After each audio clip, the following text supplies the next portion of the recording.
Perkenalkan, nama saya Didaktus Otavianus Tapimparus dari Fakultas Ekonomi dan Bisnis, jurusan akuntansi.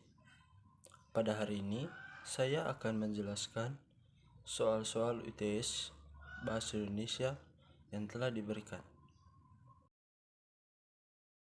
Yang pertama, saya akan menjawab soal nomor 1. Ini berkaitan dengan solusi implementasi kedudukan bahasa Indonesia yang baik dan benar, di mana saya memberikan solusi yang terbaik adalah kita sebagai pelajar memberikan contoh dalam hal komunikasi dalam masyarakat menggunakan bahasa yang sesuai dengan kaidah bahasa Indonesia itu sendiri.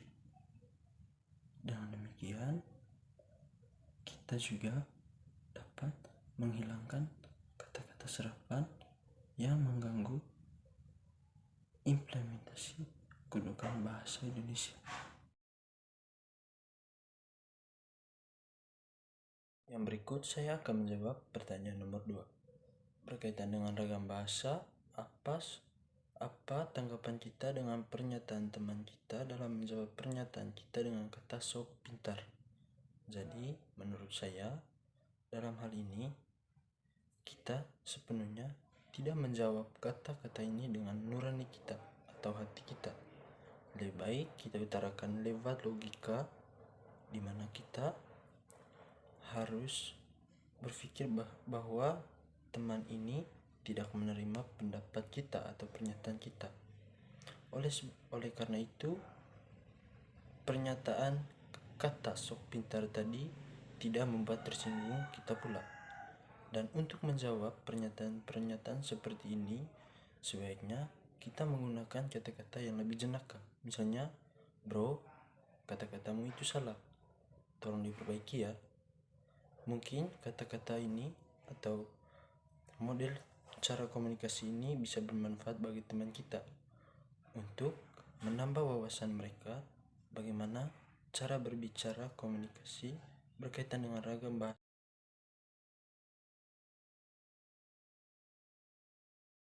Saya akan menjawab pertanyaan nomor 3 berkaitan dengan kesalahan penulisan kata berakibat pada pemaknaan yang salah pula. Jadi di sini kita tahu bersama bahwa di bahasa ini seringkali media sosial memberikan pengaruh yang besar terhadap penggunaan kata atau kalimat yang seharusnya salah jadi dibenarkan pula oleh kita, di mana kita salah menjadi benar karena dengan kebiasaan ini pula kita membawakannya ke dalam lingkup formal, di mana kata-kata yang seharusnya maknanya tidak sesuai dengan lingkup formal tersebut menjadi salah. Ini disebabkan oleh apa? Disebabkan oleh ketertarikan kita dalam hal membaca berkurang, dikarenakan kemajemukan media sosial yang semakin tinggi. Di sini kita tahu bersama bahwa banyak kata-kata yang seringkali pemaknaannya juga salah. Misalnya kesalahan-kesalahan yang tadi dijelaskan di soal, misalnya kita ingin menulis makan malah menulis malam, jadi maknanya pula berbeda dengan apa yang ingin kita tujukan sebenarnya.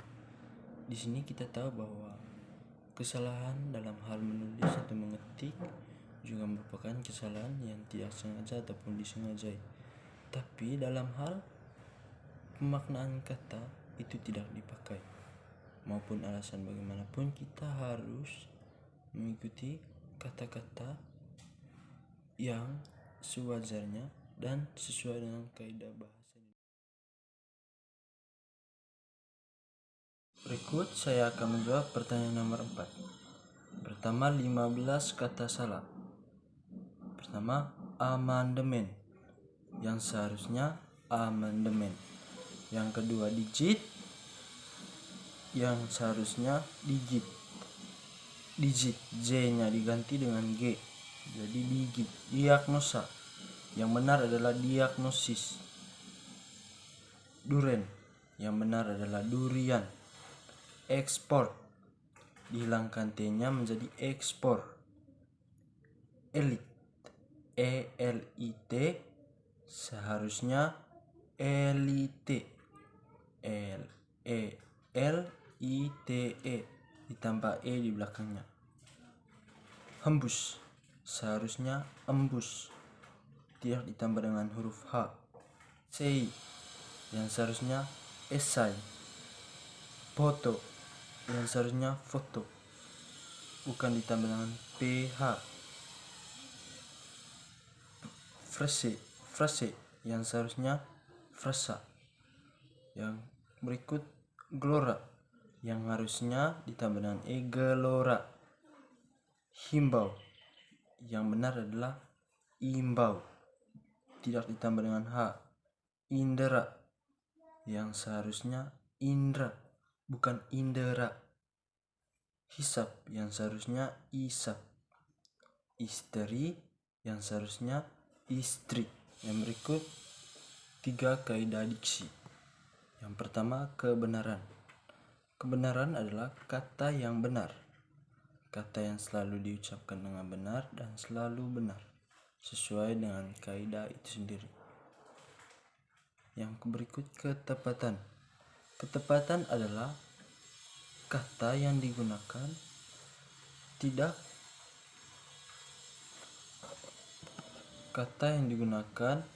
agar tepat dan tidak terjadi pemborosan kata. Yang ketiga, kelaziman adalah model diksi atau kata yang sudah lazim atau telah diterima dalam penggunaan sehari-hari. Yang berikut saya akan menjawab pertanyaan nomor 5 dengan soal sebutkanlah 5 kalimat tidak efektif, kemudian ubahlah menjadi kalimat efektif. Yang pertama, Surabaya adalah merupakan kota terbesar di Indonesia. Itu adalah contoh kalimat tidak efektif. Kemudian dapat diubah menjadi kalimat efektif jika Surabaya adalah salah satu di antara kota terbesar di Indonesia. Kalimat kedua, kalimat tidak efektifnya, ada banyak macam minuman yang dijual di kafe itu. Kalimat efektifnya, ada macam-macam minuman yang dijual di kafe itu. Contoh yang ketiga, Budi adalah anak paling terpintar di kelasnya. Itu merupakan contoh kalimat tidak efektif.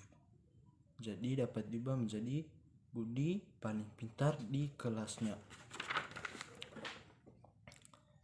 Yang contoh keempat, Josie rajin menabung agar supaya menjadi kaya. Itu merupakan contoh kalimat tidak efektif dan dapat diubah menjadi Josie rajin menabung agar menjadi kaya. Contoh kelima, setelah bekerja seharian, kemudian Putri beristirahat. Itu merupakan contoh kalimat tidak efektif dan dapat diubah menjadi setelah seharian bekerja, Putri beristirahat. Sekian dari saya. Semoga video ini bermanfaat bagi kita semua sehingga dapat menambah wawasan kita. Sekian dan terima kasih.